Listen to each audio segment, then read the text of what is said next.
उपनिषदांचे वैज्ञानिक विवरण. लेखक डॉक्टर वी रा आपटे. अभिवाचन दीप्ती थोरात. नमस्कार श्रोते हो. डॉक्टर वी रा आपटे लिखित उपनिषदांचे वैज्ञानिक विवरण या ग्रंथातील ईशावास्य उपनिषदापाठोपाठ केनोपनिषद हा द्वितीय भाग आपण ऐकला. आषाढी द्वादशी पासून सुरू झालेल्या या वाचन प्रवासातील केनोपनिषद या भागाचे थोडक्यात सार आता आपण ऐकूया. केनोपनिषद.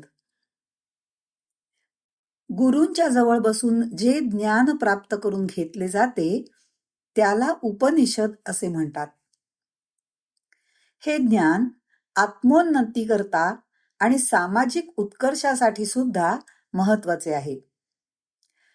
वेदांना उपनिषद, ब्राह्मणे, श्रुती, आरण्यके, कथा व बृहत्कथा अशी षडांगे आहेत.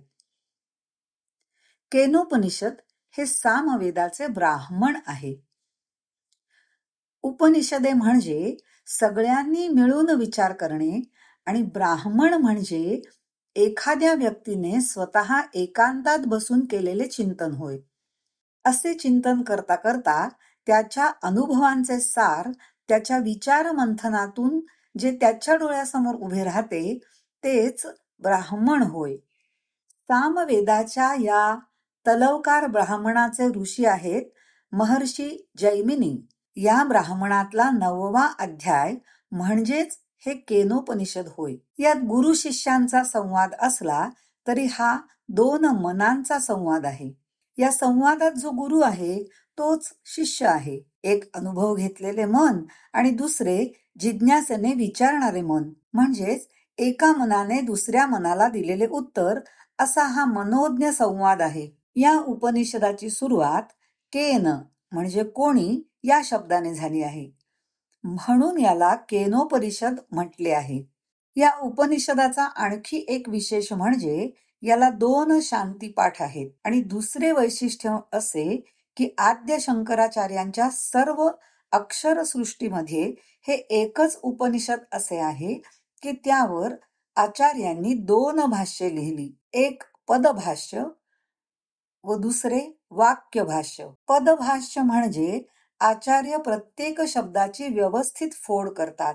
हे केल्यानंतर त्यांना असे वाटले की या शब्दार्थातून जैमिनी महर्षींना अपेक्षित असलेला अर्थ आपण व्यक्त करू शकलो नाही. त्यातून दुसराही अर्थ जाणवतो आहे, म्हणून त्यांनी वाक्य भाष्य लिहिले.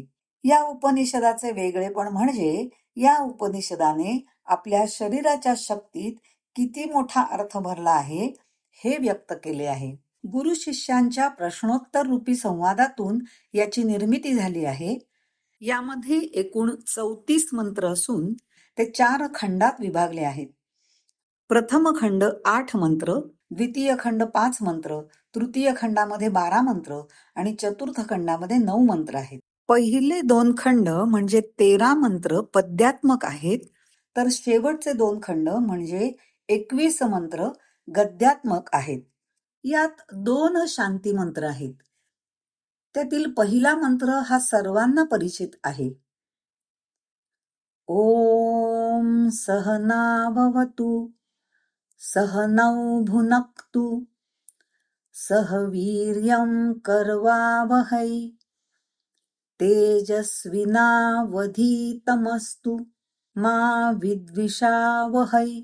ओम शांती शांती शांती. या शांती मंत्रात द्विवचन वापरले आहे. आम्हा दोघांचे रक्षण कर, दोघांचे पोषण कर. हे दोघे म्हणजे मी व माझे गुरु. यामधला एक मी म्हणजे शिष्य भावी आणि दुसरा मी म्हणजे गुरु भावी. आम्हा दोघांनाही बरोबरने ज्ञानाचा आत्मविश्वास असू दे, तसेच ज्ञानाचा प्रकाशही असू दे. ज्ञानाच्या प्रकाशाने संयमित राहावे, सौम्य राहावे, नम्र असावे, जीवन उजळत जावे, वणव्यासारखे भडकत जाऊ नये, असेही हा मंत्र सांगतो. त्या दोन्ही प्रवृत्तींचे रक्षण करण्याची प्रार्थना आहे.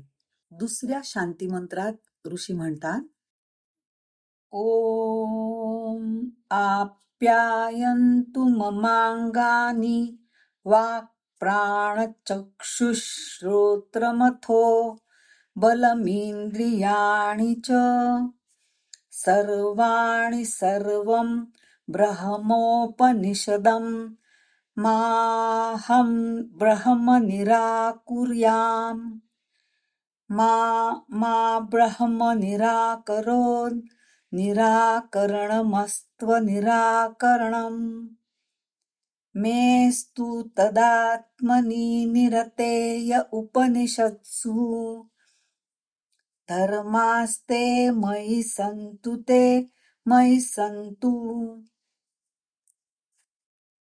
आपल्याकडे ऐकण्याची, दिसण्याची, बोलण्याची अगाध शक्ती आहे. केवढे हे सुंदर देणे आहे.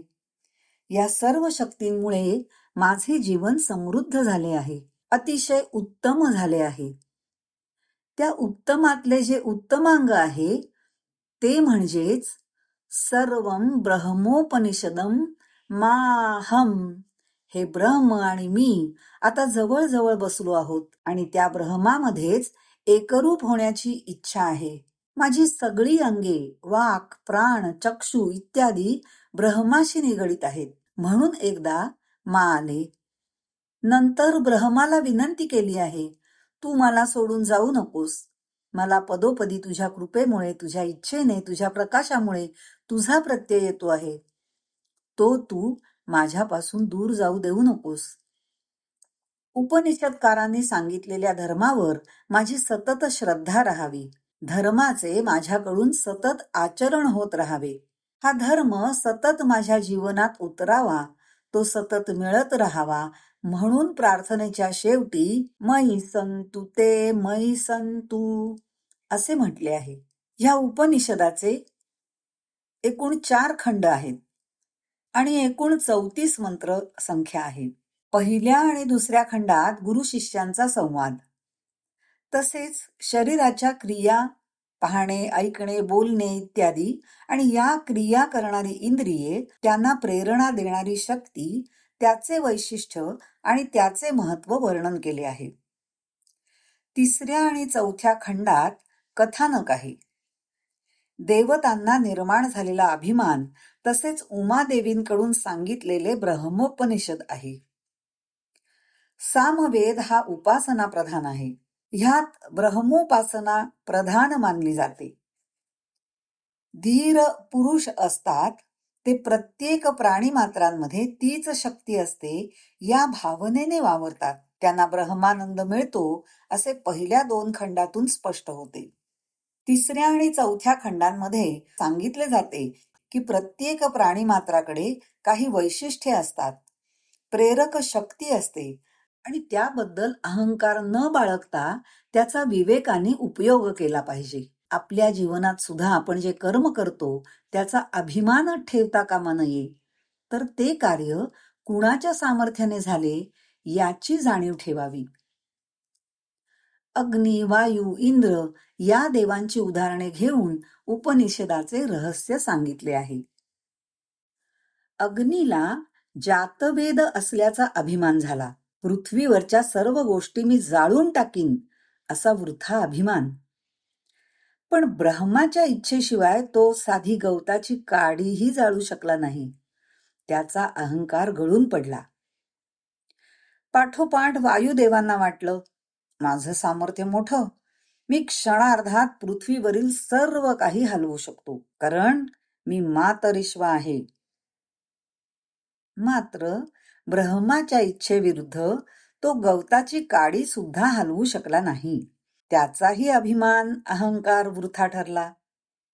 पाठोपाठ इंद्रदेवांनाही गर्व झाला. सर्व जात म्हणजे जाणणारा तो इंद्र. पण गुप्त झालेल्या ब्रह्मदेवांना तो काही पाहू शकला नाही. मघवन देवेंद्रासमोर लावण्यवती उमादेवी प्रत्यक्ष प्रतिब्रह्म प्रगटली. त्या तेज रूपाला पाहताच इंद्राची धुंदी उतरली, गर्वहरण झाले. अग्नी, वायू, इंद्र या देवतांची शक्तीही ब्रह्मापुढे निष्प्रभ ठरली. त्यांचे गर्वहरण झाले. उपनिषद रूपी पुरुषाचे तप, दम व कर्म हे पाय आहेत. वेद हे सर्व शरीर आणि सत्य हे आधारस्थान आहे. जो या ब्रह्मविद्येला जाणतो, पापाचा नाश होऊन तो सर्वश्रेष्ठ अशा सुखात्मक ब्रह्मामध्ये कायमचा राहतो, असे हे केनोपनिषद आहे. हरि ओम तत्सत. ओम शांती शांती शांती.